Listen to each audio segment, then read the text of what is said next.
What's going on YouTube? Going with kind of a different video today rather than just the actual video games that I play all the time. I'm here with a couple friends, Hunter and Caden. We're going to be doing a tier list for the all four power conferences in college football. It's no longer the Power Five, rip to the Pac-12. A couple things to kind of headline before we get started is that we're going to go by conference. So we're going to start with the ACC, then go to the SEC, Big Ten, then Big 12. And as you can see here, we have 7 different tiers in this tier list. It's pretty self-explanatory. I don't need to go over all of them. But like I said, we're going to go in conference order. We'll talk about stuff like transfer portal rankings and recruiting class rankings for 2024 for each team, as well as the number of returning players they have from their last season. And we'll discuss their schedule that they have for this year, as well as our projected records, and obviously that'll kind of determine where they go in the tier list. So, all right, well, that is completely done with the ACC, and now we're going to move on to the SEC, and we're starting it out hot with arguably the best team in the conference in the Georgia Bulldogs. I actually really like Georgia. I think that they got one of the best transfer portal players this season in Trevor Etienne, Travis's little brother from Florida. Carson Beck is a good quarterback. He's more of a pro-style guy. I actually like his arm. Now he just needs to be a bit more consistent. Michael Williams is a really good linebacker. They have the number 1 overall freshman class. They only have the 62nd ranked transfer portal class, but that's fine because they have so many good true freshmen coming in, along with 16 returnees that are all top-of-the-line players.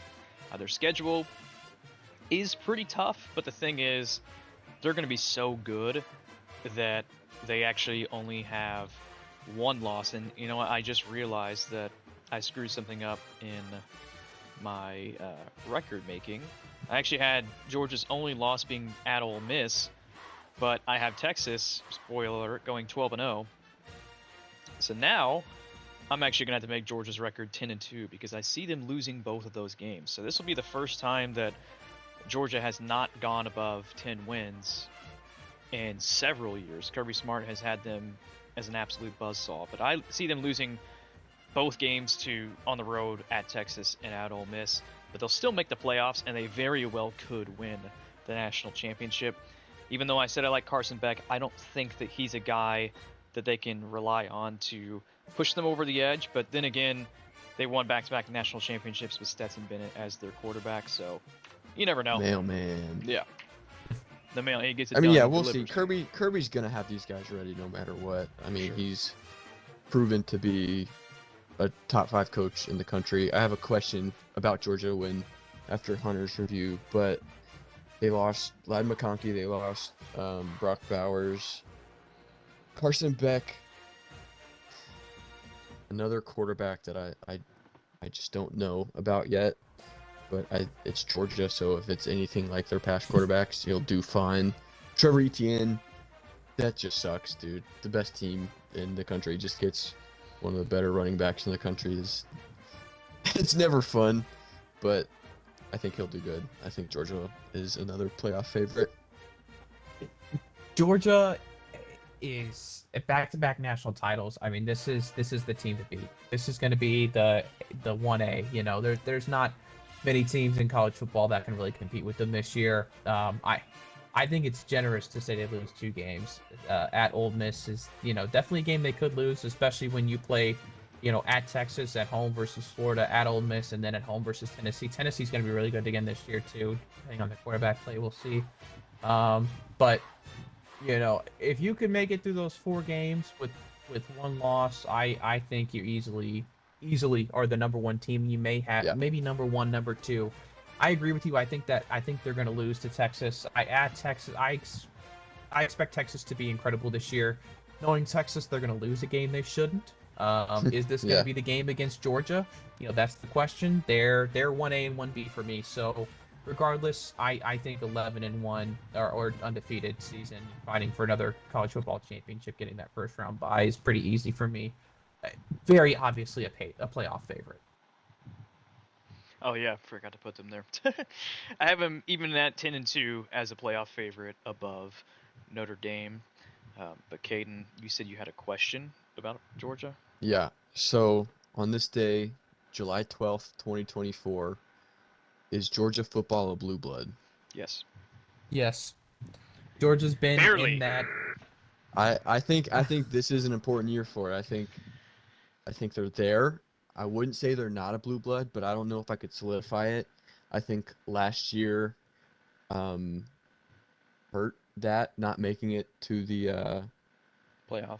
championship or the playoff, yeah, and I think it hurt a little bit. I don't think it, knocked them back down, but winning back-to-back national titles, Kirby kind of dethroning Nick Saban and Alabama is a key factor, but I think this is the year that, if they do it again, I think you have to put them as a solidified moving forward. They are a blue blood.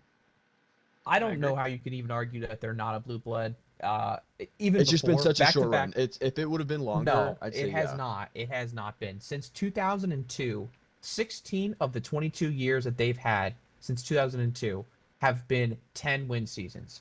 You don't become a blue blood with less than 10-win seasons. And if you're their bad seasons, their worst season in that stretch was a 6-7. At worst, they were average. That was their worst complete year, worst year that they've had. I mean, even Nick Saban has had years where he's been average is his worst year. They have been a blue blood the entire time that Kirby's been there, even with Mark Reich there. They've been one of the teams to beat. They've been to the college football championship 3 times over that same stretch. They've won back to back, obviously, lost one, and they win their bowl games. They win their bowl games. They've only lost Who cares about bowl games, four though? bowl. I know, but I'm saying they to Championships is have what matter, and that's where I'm coming from. Like, they well, had 2 championships. then you're discounting the rest of the SEC because nobody's basically beaten Bama. I mean, it's basically been Hey, Bama and everybody else. Georgia has Other than 3 LSU, titles, no? Like overall? Georgia, Well, I yeah, mean, 2 like uh, recently. Georgia has 3 titles national overall. Yes, they have 1980 title and they Yeah. have the back-to-backs. But I mean, still, it's Bama and then it's everybody else. And now that Saban's retired, and we don't know if Bama's going to be that anymore. Georgia's absolutely going to be the Alabama. I mean, every year since the SEC's creation, it's I had could see one that. team that's been the dog, the top dog. Nobody can beat them. It's impossible. There's teams that have been good. LSU up and down. They've had some really good years. Obviously, had Joe Burrow won the national championship. They've had some down years as well. But Georgia's the team to beat this year. They are a blue blood. They've been a blue blood. Even last year, they were a blue blood. Winning that title was all they needed. The first title was all they needed to solidify themselves as a blue blood, because even though you only have 2 national championships, I mean, how many New Year's Six bowls do they have? And they have, I don't know how many other teams can say they have many New Year's Six bowls as Georgia does. That's fair. I could be persuaded to that side. All right. Well, you guys ready to move on? Mhm. Yep. Okay. Well, speaking of blue bloods, next up we have Alabama with new coach Kalen DeBoer. Either of you guys want to get started on them? I think Alabama will be good. I think Jalen Milroe, I think he's an interesting guy because I think his ceiling was very high, and then his team, honestly, not even his team, his O-line just kind of sold out on him. And it really wasn't even the O-line. I guess it was just Michigan's D-line, but I thought Jalen Milroe was a guy that could lead Alabama to the championship, and then the O-line just kind of let that not happen in a way. But I think they're going to be good. Are they going to be the normal Alabama? No, I don't think so. I think 9-3. I could see 9-3, but I'm also curious to see what happens if they get to their 3rd loss. Maybe if they lose 4. What the hell are Alabama fans going to do? They're saying that they'd be okay with it, like, because it's a new coach. I don't believe that for a second. Well, that's a different question entirely. And Bama's going to be an interesting team this year. Kalen DeBoer, I mean, how good is he going to be? That's going to be the question. This is a death row of a schedule. I mean, they could lose 5 games this year. I mean, just being honest. I mean, they play to open up the year. It's pretty soft first 3 games of the year, but then you got to play home versus Georgia. Obviously, I don't think Georgia loses that game. You got to go at Tennessee in October, and then after that, you play at Tennessee, at home versus Missouri, who's going to be a really good team, and at LSU, and then you got to go to Oklahoma later in the year, late November. That's going to be a really tough schedule. I think that you could easily, getting settled into the new team, even though they're going to be really good. Losing to Georgia, losing to Tennessee, losing to Missouri, losing to LSU, and even losing to Oklahoma, they could lose 5 games this year. So for me, I think 7-5 is really what I'd put them at. 7-5 or 8-4. I still think they're a college playoff dark horse, but those teams could easily win those games. I think those are 50-50 toss-up games, especially at Tennessee. Tennessee wants to kill Alabama for the past. So whether it's Saban or not, they do not care. And obviously having the best player in the country, I think, with Pierce at edge rusher. But it's going to be a really interesting year. And back to your question about if Bama fans are going to be okay with a year like that, they're going to have to be. When you get used to eating caviar, you got to go eat McDonald's for a day. Really makes you appreciate the caviar more. So Right. I think that they're agree. going to appreciate what Nick Saban's done in the past. But they should realize Kalen DeBoer is not going to be Nick Saban. There will never be another. Right. No. I agree. But you have to. This is college football, Hunter. These fans are not mentally stable. These fans are not logical. They're going to see 4 losses, and Alabama's going to melt. They're going to call for this man's head as soon as, God forbid, if this man gets 5 losses, hope he's got a safe place to live. Alabama fans are psychotic. You're right. You're right. I mean, they haven't had 5 losses since 2017. Not and 2017, then on the flip side, 2007. Excuse me, 2007. Kalen DeBoer did a great job at Washington. So yeah, I don't think they're going to be able to handle a 4-loss, maybe 5-loss season at all. But again, Kalen DeBoer did good at Washington. I really liked what he did last year, so we'll see if he can translate to a much bigger setting. For sure. Well, Alabama, Hunter, I think you're doing 2 things. You're underrating their ability to win games, but you're also underrating Wisconsin. I think Wisconsin's a sneaky, big trap game for them. Yeah, I have Alabama beating Wisconsin, but you kind of just blew them over saying their first 3 games are easy. Wisconsin's probably going to be a top 20 team next season. And with it being on the road, that's going to be a tough game. I have Alabama losing to Georgia, Missouri, and Oklahoma. But outside of that, I think that they'll take care of business. And by that, I mean they'll be a playoff dark horse. But I like their talent. But I'm going to try to reserve judgment until I actually see them play. So for now, I'm going to be safe, have them at 9-3. They'll win some tough games, but they'll also lose some tough games. So I can agree with the sentiment on Wisconsin. I just, for years past, I'm giving Alabama the benefit of the doubt that they win out of conference games. That's just how it's always been for them. So I'm giving Kalen DeBoer. I think he's going to continue that stretch.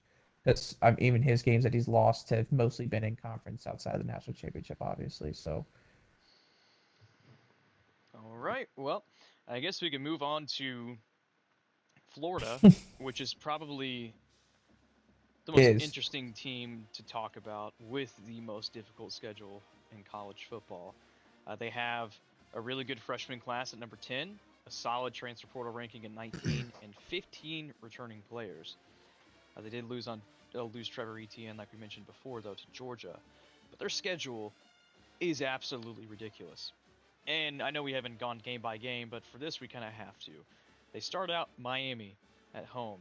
Then they have a cupcake against Stanford. Loss. Stanford, yeah. Okay. Probably win. That'll be a win. They play A&M at home, then at Mississippi, UCF Loss. at home, at Tennessee, Win. Kentucky Loss. at home, Georgia Lost. in a neutral, at Lost. Texas, LSU at home, Loss. Ole Miss Loss. at home, and at Florida Loss. State. That's ridiculous, Loss. man. That is awful. That is absolutely ridiculous. But, and Hunter highlighted this, I have Florida going 6-6, actually. I still think Billy Napier will be fired, because I don't think he's a great coach. But they had stretches last year where they played good football, and I think their team is better last year than it was, or this year than it was last year. The only caveat is their schedule's tougher. Even though they had a tough schedule last year, it's like, I think they're going to beat Samford. I think they'll beat Texas A&M. I think they'll beat Mississippi State and UCF. And actually, I have them beating Tennessee on the road and Kentucky at home. But then I have them losing to Georgia at home, at Texas, LSU at home, and at Florida State. But I do have them beating Ole Miss to round out at 6 wins. I think their talent is top of the line. But yeah, that schedule is absolutely ridiculous.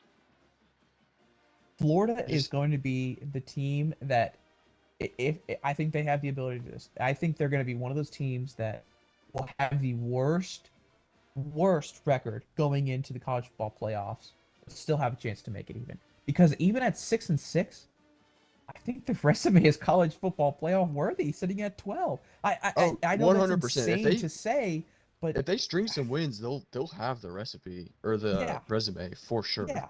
I mean, if they have seven wins, I could stamp them in the college football playoffs, because they only have, for me, there's only 2 games on here that are givens, and that's Sanford, obviously, and then I think at Mississippi State should be a win, but even then, that's an away game.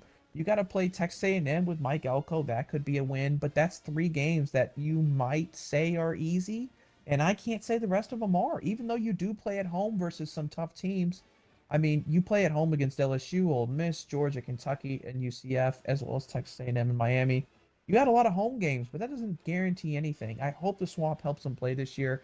If they even win 7 or 8 games, they're going to be within the top 5, top 10 range. They won't be a favorite, but I still think it's 6-6, that they could be a playoff dark horse. I really do. That's the hot take this year for me. At 6-6, there's no possible way. I'll tell you that right now.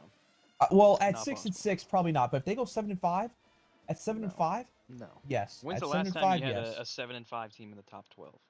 When's, Rather, not even that, the top 20. I think this is the toughest schedule that I think this may be the toughest schedule in the last 2 decades. I don't think there's a single I team would hate that it. has ever played a tougher schedule than this. There are 3 games here that I would say should be wins, and the rest of them are, to any team, would be a loss. And even then, the should be wins aren't guaranteed.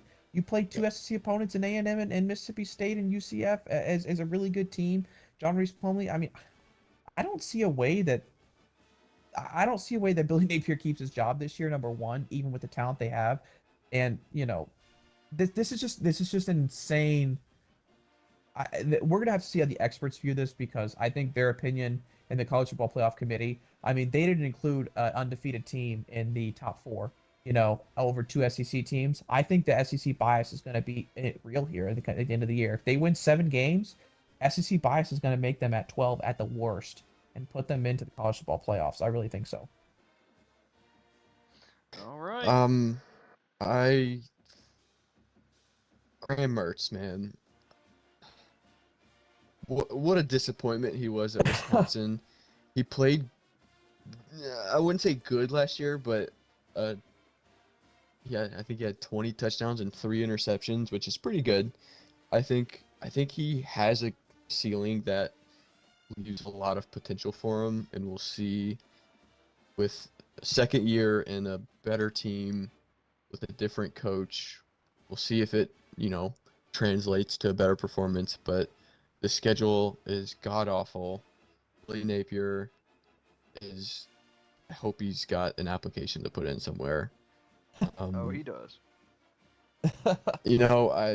I'll play devil's advocate for Hunter. I think like I said, with Graham Mertz's ceiling, I think there's a sliver of a chance that Billy Napier is actually a good coach, and he's just been shafted by the position that Florida was in when he got there, and now this year with the schedule, because the offense is stacked. They have a good offense every year. It's Florida. They're gonna recruit. So we'll see. I think they could squeeze out a good year and have that impressive resume, but realistically, I think they'll be 6-6 at best. I see him. My opposing hot take to Hunter is that they'll be below average. Below All right. average being below average, or below average because they play the toughest schedule in the country? Below. Okay, sorry. Below average in the SEC. I have So them like an actually in. average overall. I have them in the good tier, just because if you get 6 wins off that schedule, you're a good team. But Yeah, I don't think that Easily. really means that's anything in the fair. grand scheme of things. Hmm. And I still believe Billy Napier will be fired, but Yeah. that's, It's inevitable. I I mean, mean, every hey, if he time. unfortunately. pulls something out of his ass, If I they would go not 10 and be. 2, they should If be they the go number one 10, team in the country at 10 and 2.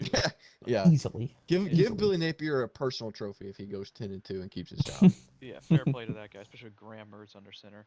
All right, well, let's move on to Oklahoma, a new entry into the SEC.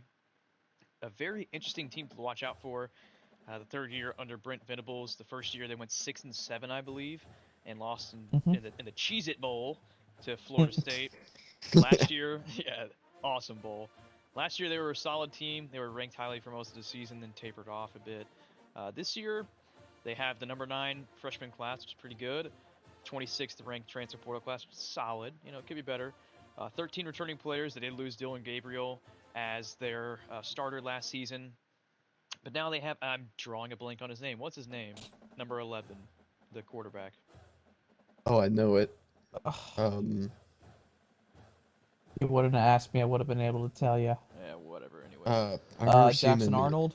Jackson Arnold. Yes. Yeah. Number 11. So I have Oklahoma going 9-3 with losses in the Red River rivalry game to Texas, and then losing at Ole Miss and at Missouri. But I do have them beating Bama at home, Tennessee at home, at Auburn, and at LSU. I think they'll be a good team. I think it's going to be a somewhat rough introduction into the SEC. Oklahoma's used to winning 10-plus games. They're not going to get there this season. Their schedule's a bit tough, but I do like for them to be a playoff dark horse. But I will have them below Alabama and above Clemson. I think Oklahoma is definitely better than Clemson, at least. Yeah, I think Texas and Oklahoma, new to the SEC, rivals of each other. I think one's gonna come out of this a much more obvious big brother, and one's gonna come out a little brother. I think Texas is gonna have a great first year, and I think they're gonna be set up for more success going forward. And I think Oklahoma is gonna have a very tough introduction into this conference, and I think it's gonna hurt them moving forward a little bit. I think they'll be good. I mean, it's Oklahoma. They're always gonna have a good team. I think Jackson Arnold. We'll see what he does. But I think in terms of the SEC, I think they are going to have a very rough go at it for their first year. Their schedule, let's see, Temple, Houston, Maine. I mean, that's 3 guaranteed wins, and then I'd give them 7 to. I'd give them 7 wins. Oh, you think they go 7-5? I could see it. Hot take. All right, I like it. Hunter? I'm right there with you. Woo! Brent Venable. The great thing about Brent Venables going to the SEC, he's a defense guy, and you need to play defense in the SEC and the Pac-12, or sorry, the Big 12, excuse me, over the last decade has never been able to figure out how to play defense. It's just why they've sucked.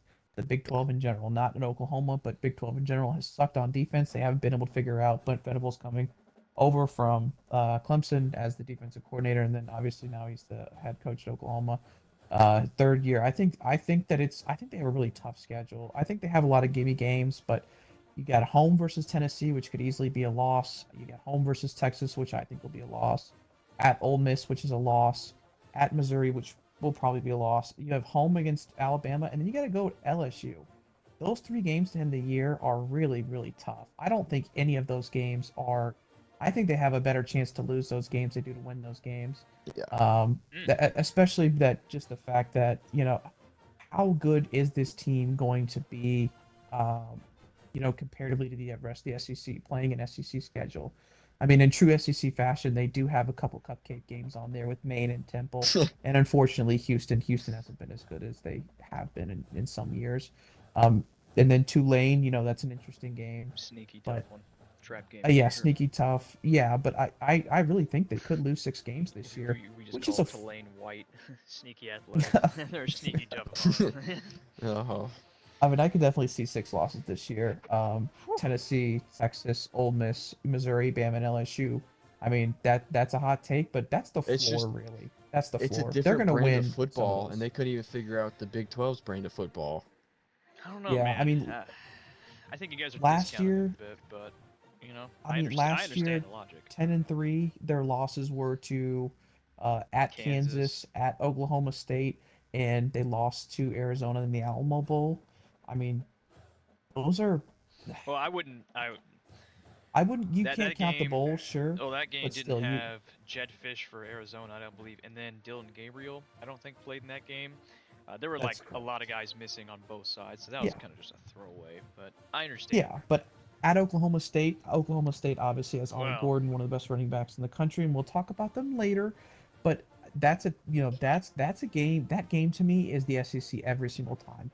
Great hard nosed running Yeah. backs, and they're gonna play defense, and you better be able to prepare to score offensively to try to get there.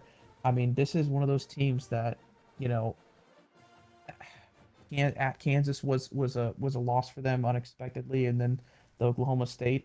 You're playing Oklahoma State times 2 every week Yeah. here with Tennessee, with Texas, Ole Miss, Missouri, Bama, LSU. So I really think I think they're obviously uh, in somewhere in that playoff dark horse range, but they could end up being a good team at the end of the year and not a playoff dark horse. Even though I think that their record is a little tough because you do have to play.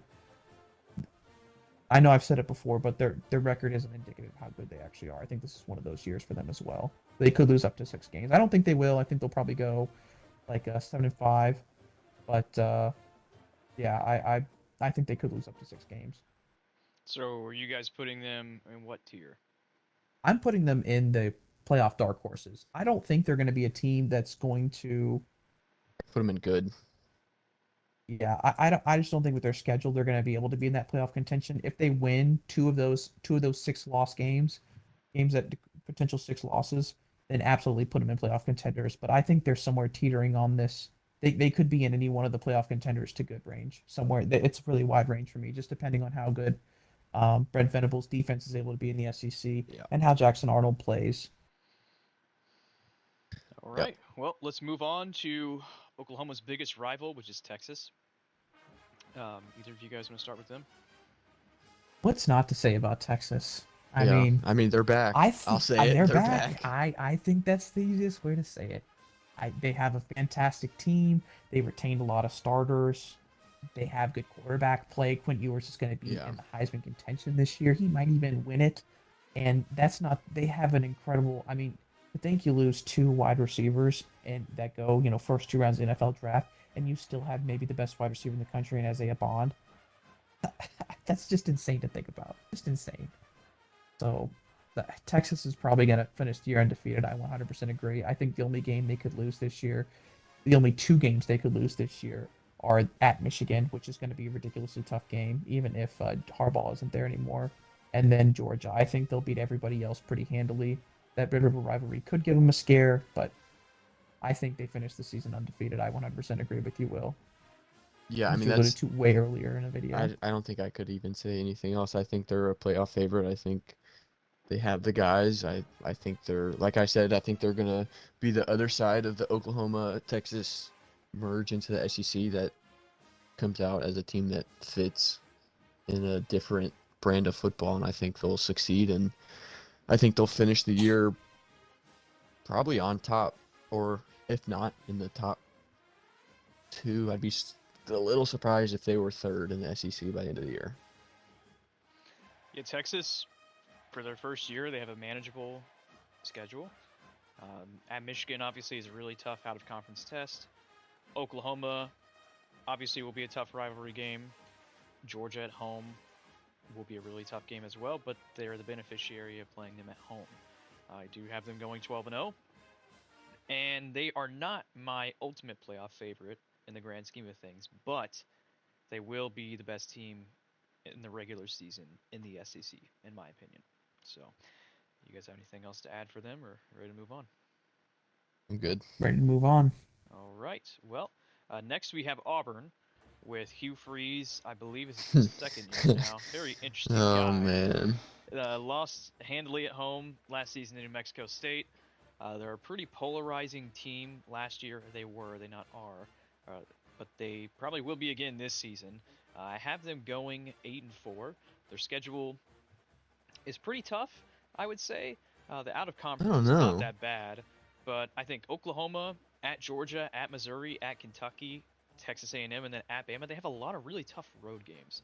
So I have them going 8-4 with losses to Oklahoma, Georgia, Missouri, and Alabama. But besides that, I think they'll be able to pull through. I think they're a team that could be 6-6, but they also could be 9-3.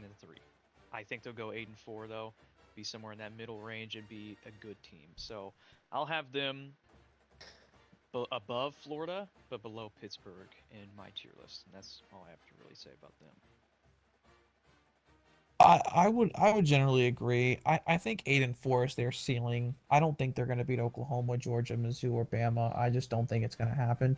But they should win the rest of the games. They're going to be one of those teams that they win games they should win. They lose games they shouldn't win. So I there's really not much to say other than I hope that they end up surprising people because they did well in the transfer portal. They did well recruiting. It's Auburn. They've been a big name in the past. I just don't think this is going to be the year they're going to come out and prove it. I think maybe next year, the year after. But we'll see how it goes. I think 8-4 is really the ceiling for them, and I 100% agree. They could have, they could be somewhere in that range of, are they really good? Do they have a tough schedule, or are they just, are they just beating teams they should? We'll see how it goes this year. And I think Hugh Freeze is on the or Hugh Freeze is on the hot seat this year. Just not if he wins less than 6 games, I think he's on the hot seat. Well, Yeah. let's just say Hugh Freeze at any given time in any given future should at all times be on the hot seat for Yeah, for his past. The thing is, if Auburn was gonna fire Gus Malzahn for losing or winning 9 games at the least at Auburn, then yeah, 2 straight seasons of mediocrity out of Hugh Well, Freeze, you he gotta went give him a Dude, s- king. look what they he did was to six Brian he Harson. went six They and four when they manufactured were a fired. controversy around him to get rid of him.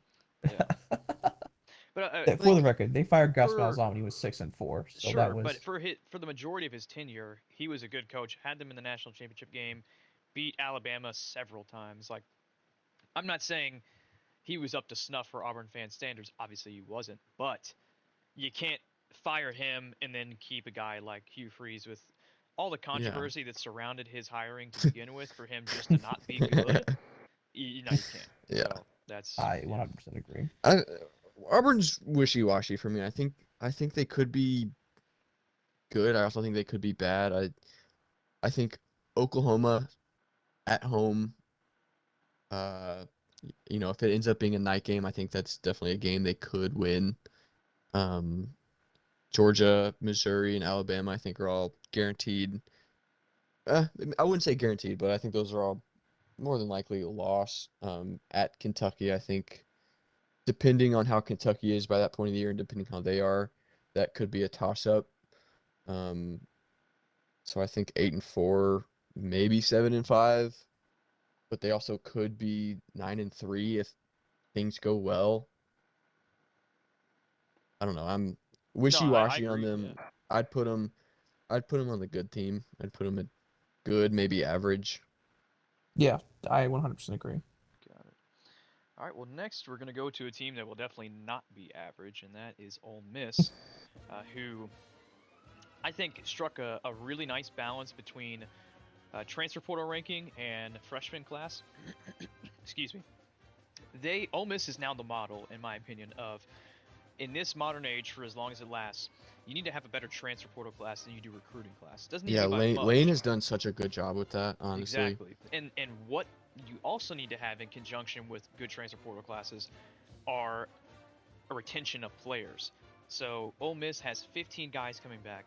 They had the number 3 overall transfer portal class, the number 20 freshman recruiting class. So your top 20, or your top 20 in both, and you have a solid amount of players coming back. That is extremely good, in my opinion. Ole Miss is going to be very solid next year. Lane Kiffin is an all-time offensive talent. They have great wide receivers in Trey Harris and Juice Wells, and their schedule for them is extremely manageable, in my opinion. I think the toughest tests they're going to have are probably at LSU, Oklahoma at home, Georgia at home, and then at Florida. And that's not even really top of the line opponents. Um, so I have Ole Miss going 11-1, and the only loss they have is at Florida. I think it's a trap game for them, especially coming off a glorifying win at home against Georgia. It's going to be a tough one. But if they, I could very well see them running the table and being at the top of the conference in the SEC. But I do think they will slip up. They are going to be in my favorites, right above Georgia, but right below Texas. Yeah, I think they're I think they're a definite contender. I think Jackson Dart was a guy that, his first year at USC was, I mean, he didn't really play much, so, you can't really make too much of an impression. And then he got to Ole Miss, and it's felt like a very good fit ever since. I think Lane Kiffin's a great coach. Like you said, I think they're definitely a team that has done it right in the sense of it's not all about recruiting anymore. It's like you have to get these guys that are in and out of the portal, and I think Lane, who is like in my head, he's so corny, but it works so well for him. And last year, what was that game? Why can't I think of it? Was it LSU What happened? that they won? It was that crazy game. Oh yeah. They Where they beat were LSU like both 52 quarterbacks to threw for like 49. yeah. Yeah, something like that. Ole Miss was always a team that was just like a middle of the barrel. Like they're sometimes good. Like I remember when I was a kid and they beat Alabama, they rushed the field. I remember that game, and they were like always like teetering on that line of being good. And I think last year, when that game, I was watching that game, and I think that was the game that like kind of opened my eyes of like, I think Ole Miss is definitely on the rise, and I really wouldn't be surprised if they fill out the 3 spot in the SEC this year. Last year, they averaged 35.1 points per game. Now, it's a little skewed because they played Mercer and scored 73, but you Yeah. still had what is this? 1, 2, 3, 4, 5, 6, 7, 8 games that scored 33 plus points. And then if you include the other 2 games, all but 3 games, they scored 27 points or more. This is an explosive offense under Lane Kiffin. I think they're going to be really, really good. I think the question is going to be defensively. How good are they going to be this year? Yeah. I think this is a team that, they could go 11-1, 12-0, but they could also lose 3 games and end up being 9-3 at the end of the year. Kind of how they have been in years past. At LSU at Death Valley is never an easy game. Thank God you play Oklahoma at home and not on the road. And then, you've got at home versus Georgia, but it's Georgia. So I think Ole Miss is definitely going to be top of the table. I disagree with you that they're going to be above Georgia for you, Will. I think 9-3 is really the record I kind of settle them in at. I think 10-2, 9-3, somewhere in that range. Definitely in playoff contenders or top of the line playoff contenders to playoff favorites. But I still think that Georgia and, I think they will lose one of those at LSU or at home versus Oklahoma, one of those 2 games, if not both of them.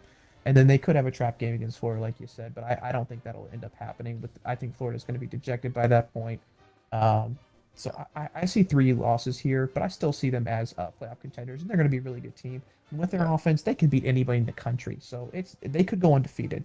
I think 9-3 is the floor. 9-3 is the floor, and the ceiling's 12-0. Last year was like watching Jackson Dart. Like I didn't know he had that in him, and then he came out there and was just guns blazing all the way until the end. And it showed me that Ole Miss has the energy, the team, the coach, the quarterback. It just feels like they have all the key components to being like very successful team, let alone like a successful SEC team. Absolutely.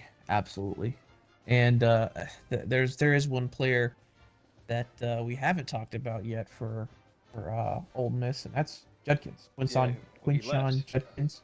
Well, I know he left, so that's going to be somebody that with his departure being one of the best running backs in the country and one of the most underrated running backs in the country. How are they going to fill that hole at running back? Because I think with the system that Lane Kiffin had, it really took a lot of pressure. Well, it put a lot of pressure on Jackson Dart to throw the ball really well.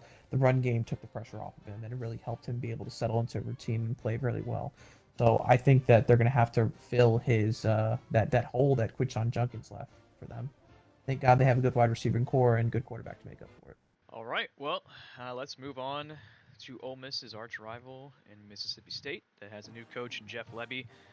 They have a whopping 4 players returning from last year's roster, so pretty much a complete overhaul.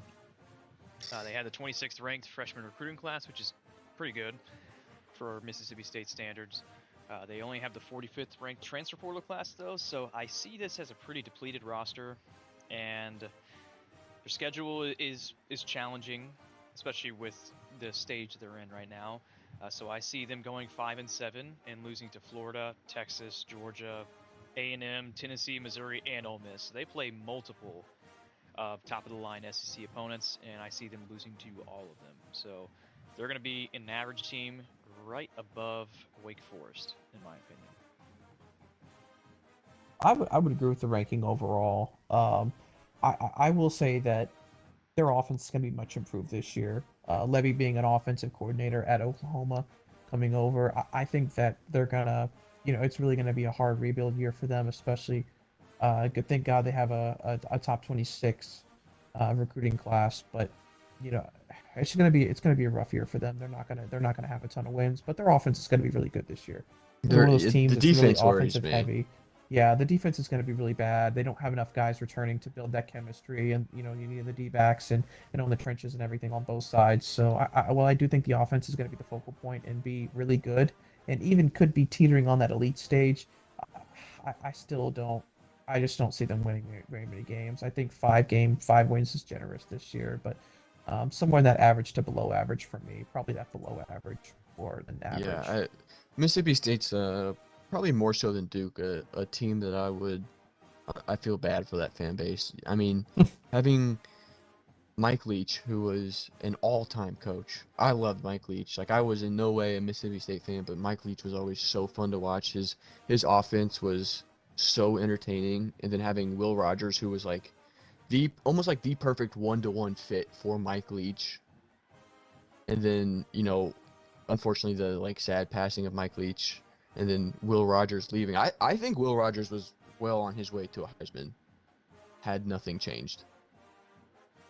I think he was that good, and then, everything with Mike Leach happened, and then Will Rogers leaves, and now their offense is completely different.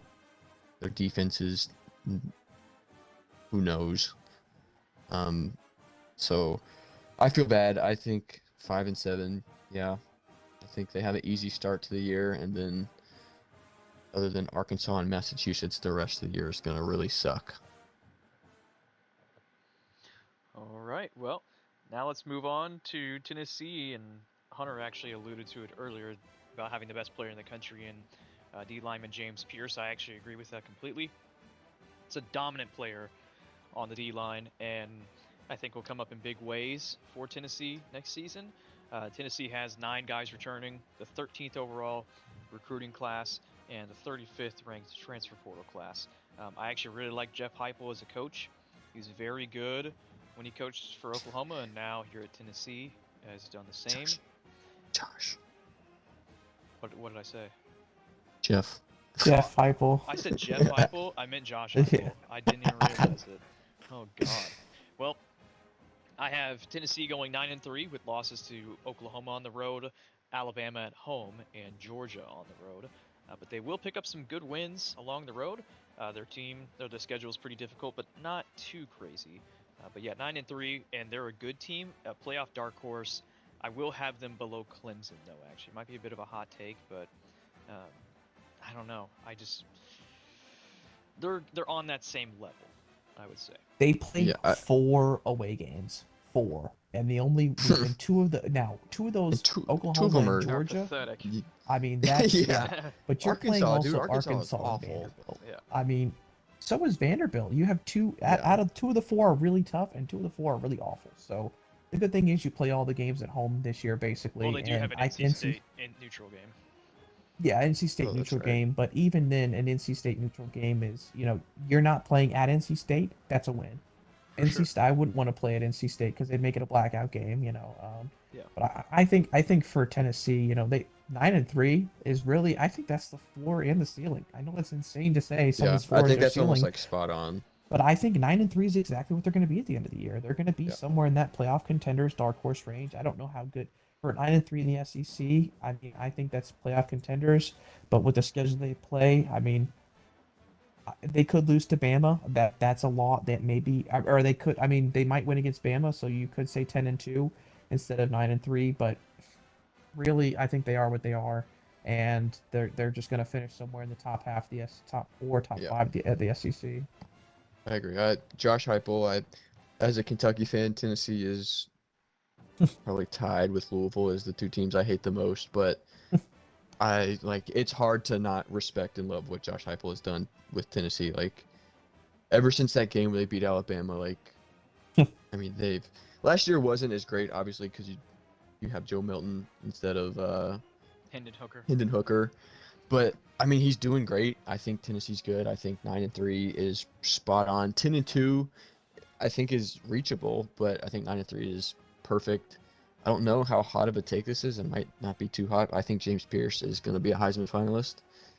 Okay. Um, Absolutely, absolutely. If he plays to I what he think there's a can small play, chance he wins it, but I think he will be a finalist at least.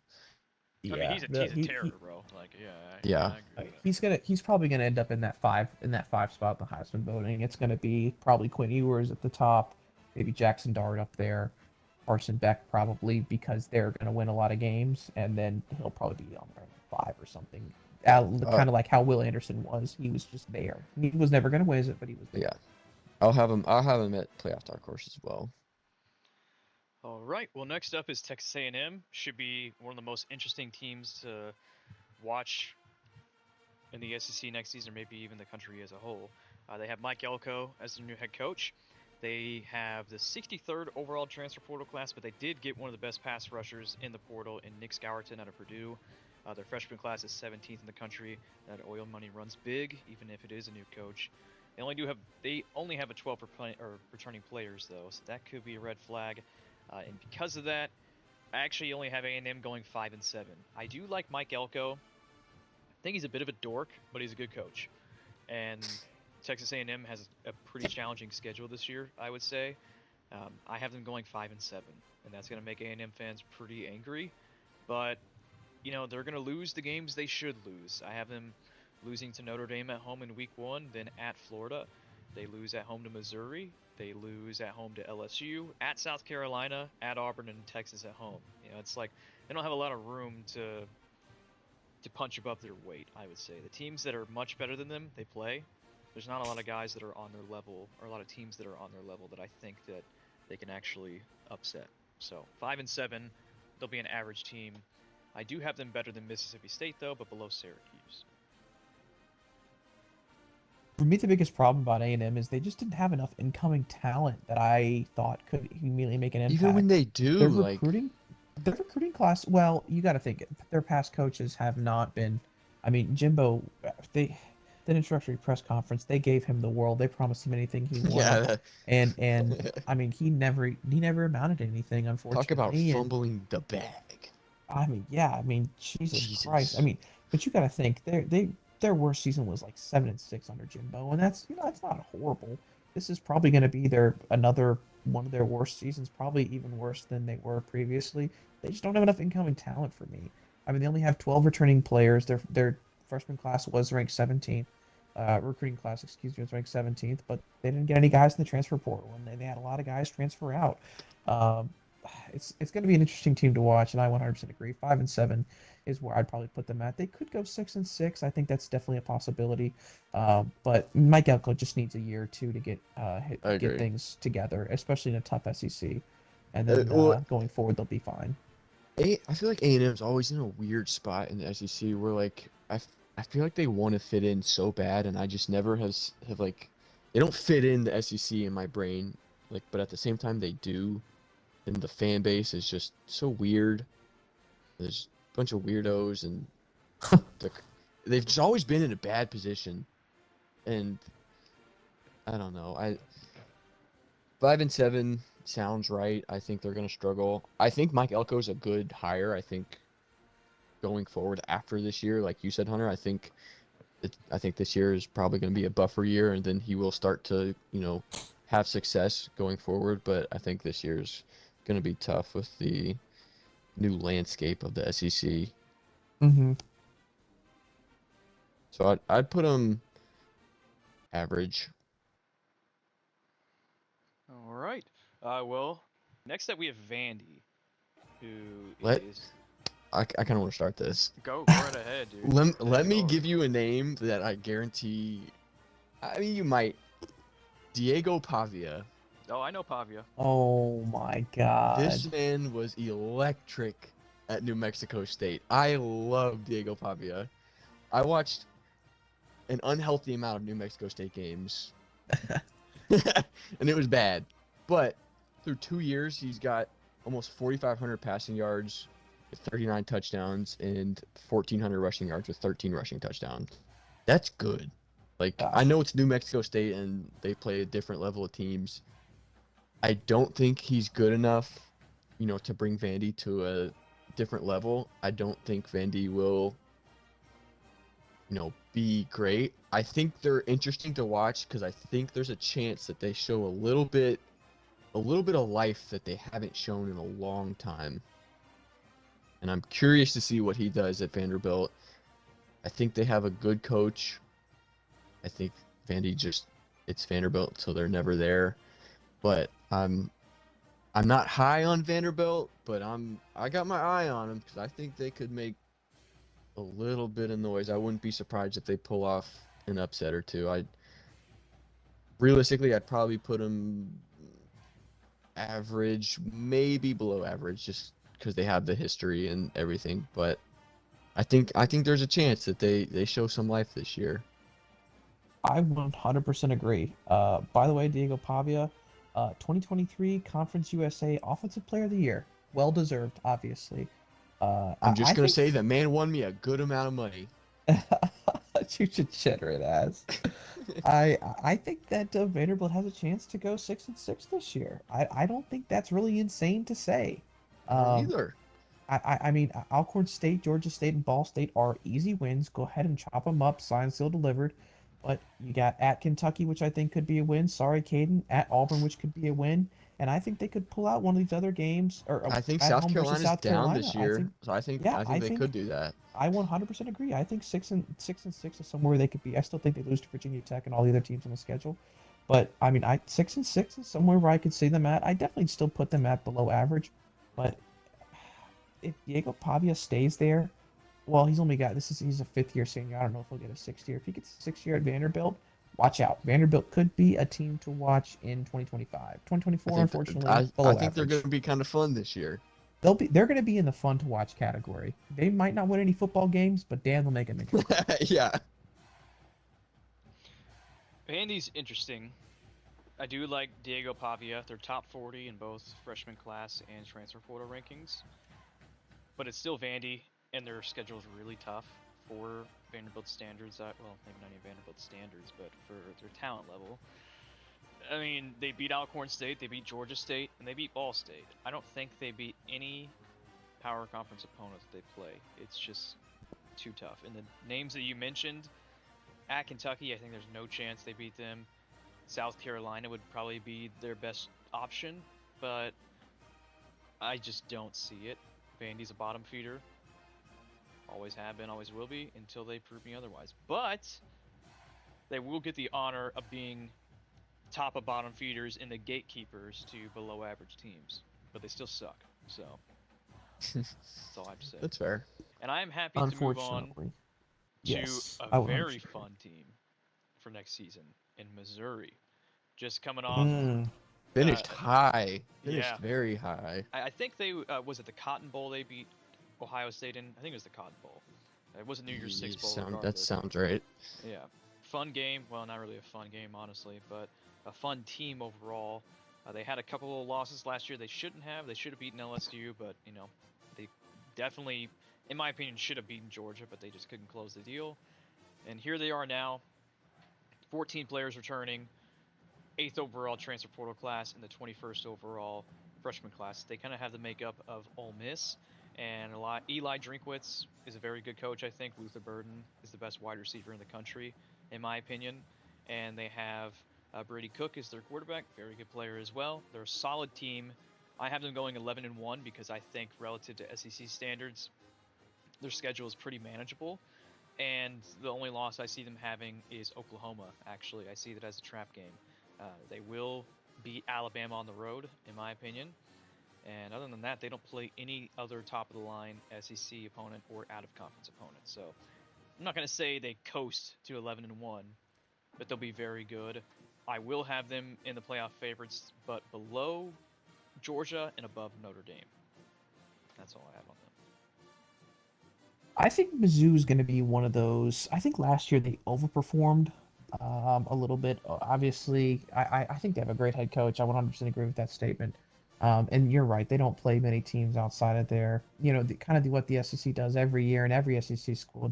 Their conference is so tough that they have to schedule the easiest of cupcake games outside of it. But I mean, they kind of avoid a really they avoided a lot of the good teams. The hardest teams they're going to have to play this year is at Bama and at home versus Oklahoma, and they miss Ole Miss, and they also miss uh, Florida, and they also miss Georgia and LSU as well. I mean, they miss all the hard teams in the SEC. So I think this is going to be a schedule where I 100% agree with you. 11-1, at worst 10-2, where they lose to Bama as well. But still, should be a really easy schedule. Should be in that playoff contenders range. I think their schedule will lull them to sleep, and they'll probably lose first round of the college football playoffs. But definitely going to be a good team and a team to watch, and definitely a fun team to watch for sure. Kind of like the Virginia Tech of the SEC, a team that, Mm-hmm. in my opinion, is a bit overrated in terms of preseason hype, but their schedule is so easy relative to their competition that they should finish with a high record. And I like Missouri a 100%. lot, but it's undeniable that their schedule is very easy relative to everybody else that's not only in the playoff favorites tier, but playoff contenders as well. Mm-hmm. Agreed. Yeah, I mean their vibes last year at the end of the season were so high, and I think like it's gonna transfer directly into this season. The I vibes think will. I mean, hey, they finished very strong. They surprised the hell out of me. Um, and like in my brain, like the names they have on their team aren't like the names you would see and be like, oh yeah, they have this guy, they have this guy. They just have dogs, and I think I wouldn't be surprised if I think they will finish top 5 in the SEC, which is going to be like super weird. But yeah, I think 11-1, 10-2 is spot on. I think you said it exactly how I would have. Eli Drinkwitz is a great coach. Very good coach, for sure. Well, now we move on to Kentucky, Louisville's arch rival, Caden's favorite team. I actually want to start with them because I Go for it. have some opinions on them. They have the 21st ranked transfer portal class, the 25th overall freshman class, and they have 17 returning players from last year, including a top 5 defensive lineman in the country in Deion Walker. There are just two things that hold me back with Kentucky because I would like to put them as an 8 or 9 win team, playoff dark horse. But the reason I can't at this moment is because their transfer quarterback, Brock Vandegrift, who was the backup at Georgia, is going to be their starter. I have no idea what that dude's made of. So, and last year I thought Devin Leary, the transfer quarterback for Kentucky, was going to be electric, and he sucked. So, Yeah, I am going to hold my reservations on them and try to evaluate Kentucky from the rest of their roster along with their schedule. And the problem is their schedule is pretty tough relative to recent years. They lose to Georgia. I think they had to go at Ole Miss like they did a couple years ago. I think they lose that game. I think they lose in the swamp at Florida.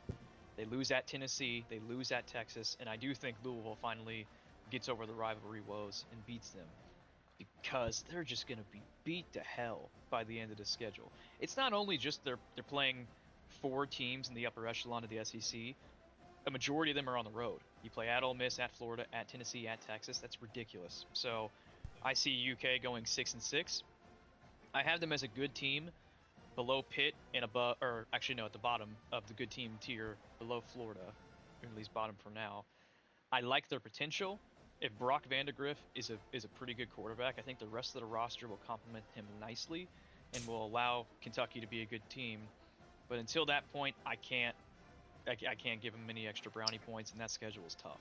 So I mean, that's fair. Last year I was high on Devin Leary for absolutely no reason, and that I mean, hit me to be pretty fair, hard in the ass. To be fair, he was a very good quarterback until he got to UK. I don't know what happened, but at NC State, he was a top 3 quarterback in the ACC every single year.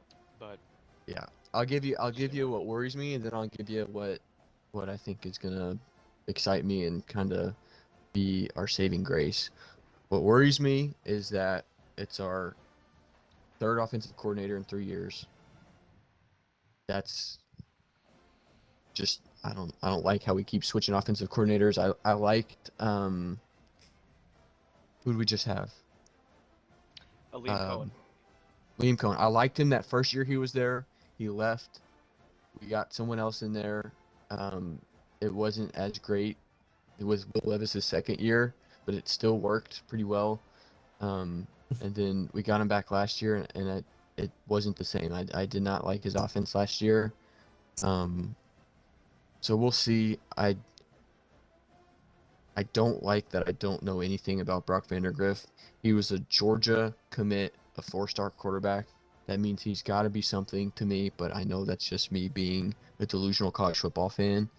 So we'll see if that plays out. We'll see if it doesn't. Dear God, I hope so. There's going to be 2 guys for me in this UK team that are really.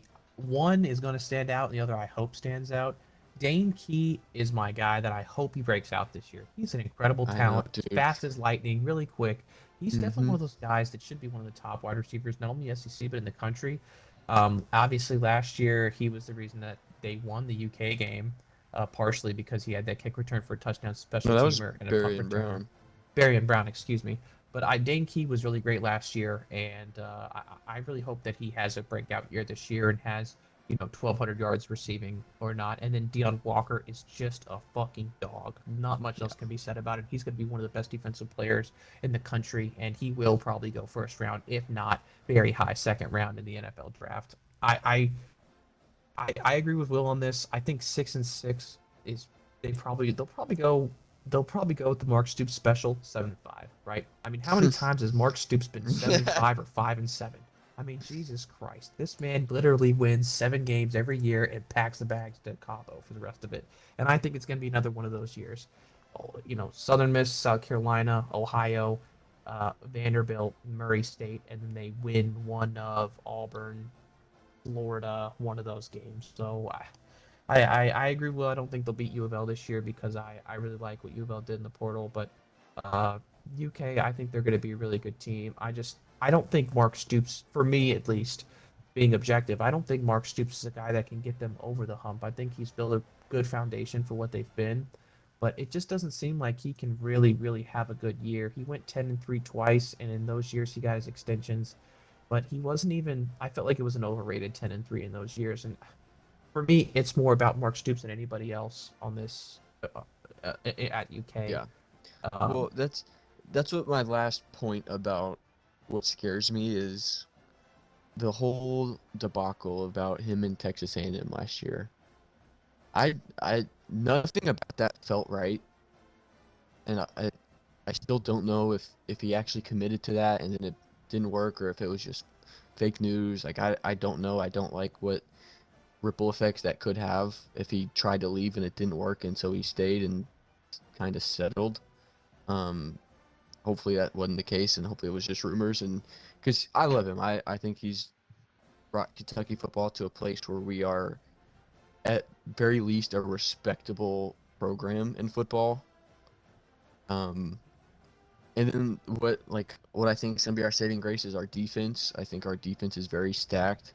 Our linebackers are good, our D line's good, our secondary's good, and then our receivers. I think we have a great receiver room.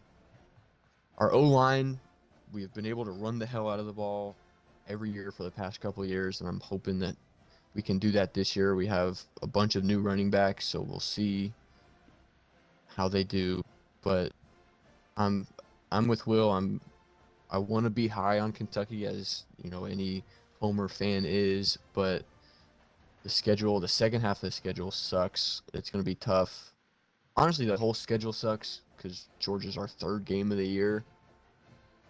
So we'll see. I love an 8-4 season. That'll be tough, but realistically, like Hunter said, it'll probably be a 7-5 year. Good team, I hopefully. put them in the average category. Yeah, I think it's on that average, maybe good. Mm-hmm. I'll probably put them in I got average. good, but yeah. Well, I guess we'll move on to South Carolina. Shane Beamer ball. I'm not gonna lie, I absolutely hate Shane Beamer, and I think he's extremely annoying. But I will give him credit. They had the number 10. He's a great coach. I don't think he is. They had the number 10 transfer portal class, number 19 freshman class, 13 returning players. He's a decent coach, done well with recruiting. It'll be interesting to see now what their roster looks like. I believe Juice Wells, he transferred to Georgia from, or Ole Miss from South Carolina, correct? Juice Wells was at South Carolina? Mm-hmm. Okay. Mm-hmm. And they had Spencer Rattler and Big Country, Xavier Legette. But their schedule's tough. I don't think they're going to be very good. They weren't good last year. Shane Beamer, in my opinion, should be on the hot seat. But yeah, 5-7 is what I have them projected as. They are going to beat Old Dominion. Hey, congratulations. They beat Akron, Texas A&M, Vandy, and Wofford. I think that's 5 games right there. But yeah, it's just schedule's tough. They're going to lose to every good team they play. I don't think they're going to win a single road game. So yeah, 5-7, and they are. I'm going to put them actually below Mississippi State in the average teams. So below Mississippi State, above Wake. I think they suck. That's it. I only say Shane Beamer is good because Spencer Rattler. I don't know how he turned him into like a competent quarterback.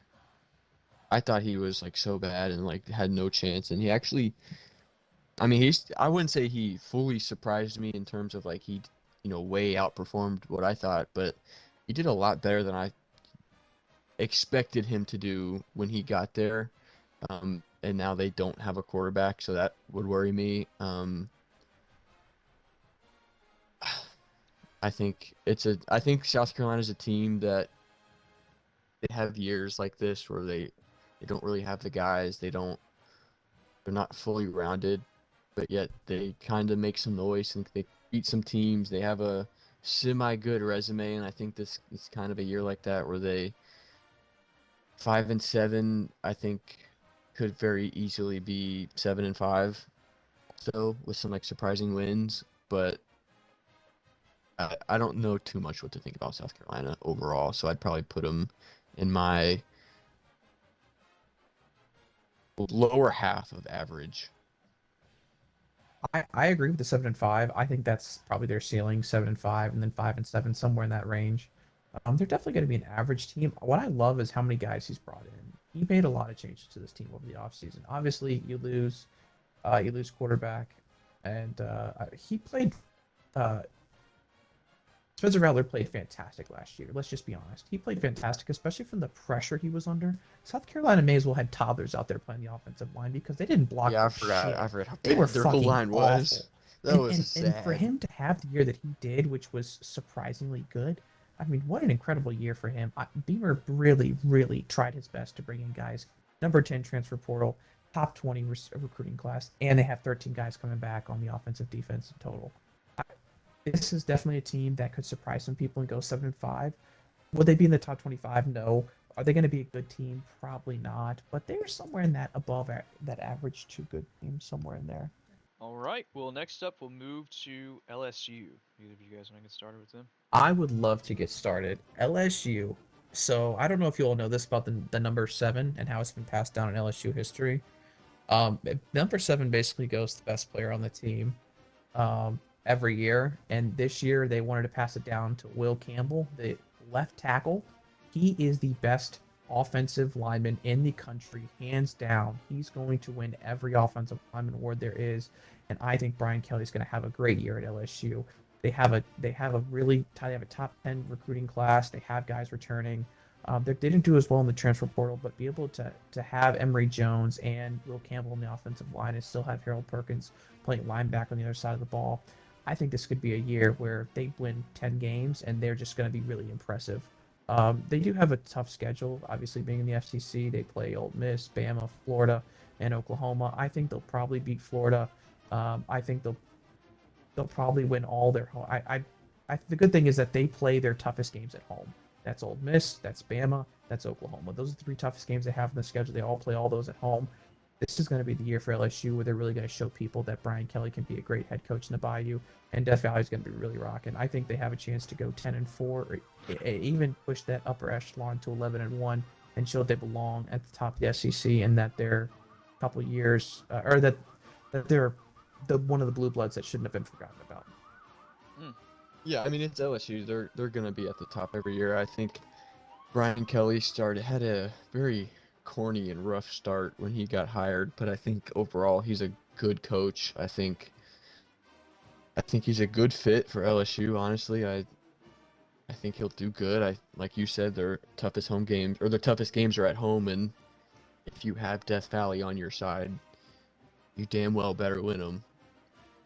So I think 8-4 is a little low. I think 10-2 is probably where I'd put them. Their quarterback, who's their quarterback this year? Garrett Nussmeier. Garrett Nussmeier. I don't know too much about him, so I won't speak on that. But we'll see. I mean, it's LSU. They're up there with Alabama. You gotta have high expectations, and I think they're still there in the world where they can fill up to those expectations.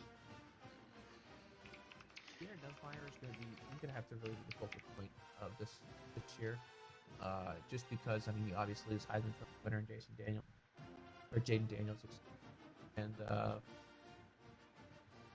he only came in basically when they were blowing teams out. He only played in 7 games this year. Those were all blowout. Really doesn't have a ton to show for it. So there's going to be a lot of pressure on his shoulders, but LSU's got a really, really well-rounded team around him, both in the offense and the defensive side, to kind of alleviate that pressure. So I'm really excited to see this LSU team this year. I think they could be one of the best teams in the country. I don't know. I'm a bit of a skeptic on LSU because they went 10-3 last year. I think Jaden Daniels the past 2 seasons has masked a lot of the problems that LSU has. I know they've let go of their defensive coordinator, and they got the coordinator from Missouri, Blake Baker. Mm-hmm. But I don't know, man. I still think their defense is going to be suspect. They don't have a very good transfer portal class. Their freshman class is obviously great, but you have an unproven commodity in Garrett Nussmeier as your head coach. You have a brand new defensive coordinator.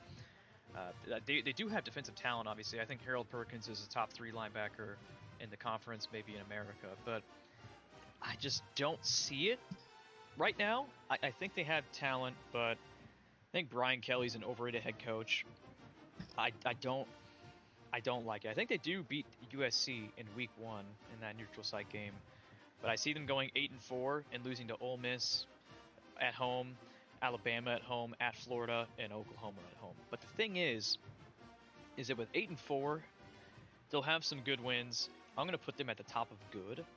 They could potentially still be a playoff dark horse.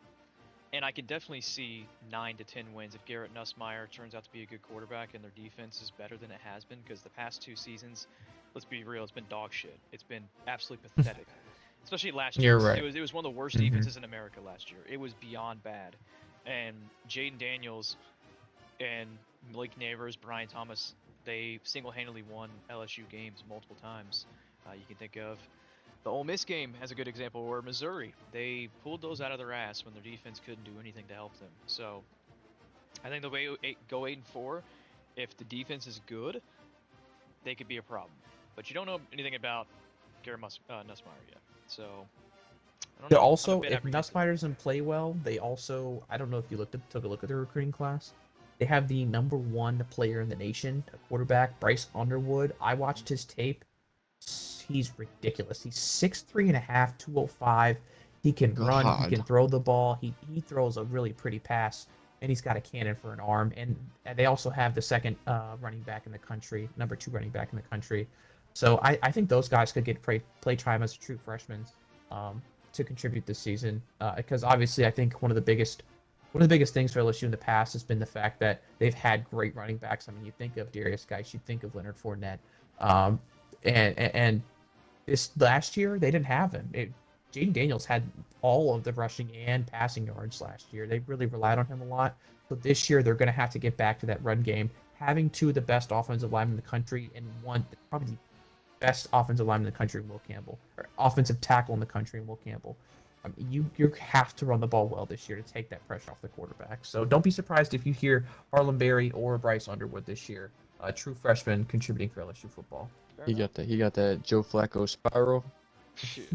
I don't know about Joe Flacco spiral, but Yeah. you don't get to be number one player in the country for nothing. You know, Yeah, that's that's just fair. for a Sure, fact. sure, and we'll see. I think there's LSU is a weird case to where I could see them being as good as 11-1, like Hunter said, or as bad as 7-5. I just see 8-4 right now, but and even if that freshman quarterback comes in and kills it, if Nussmeier sucks, you still got to worry about the defense. They have to button it up. Absolutely have to.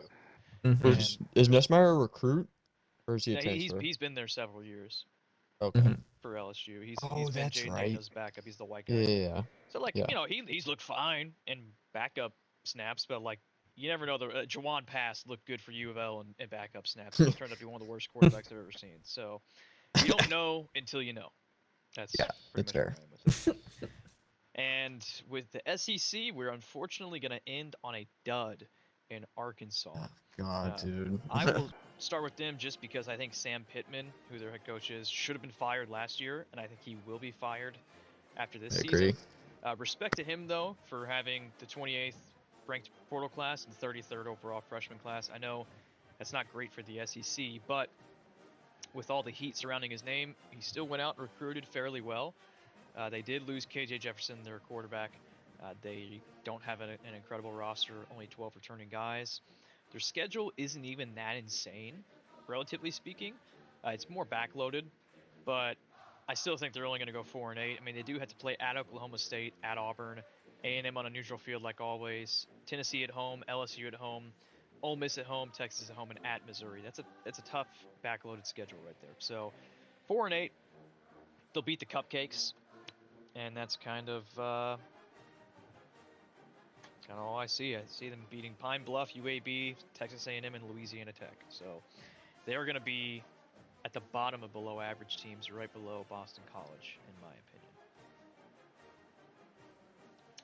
I agree. Arkansas has been the basement SEC seller team for the last 20 years, and I don't think anything changes this year.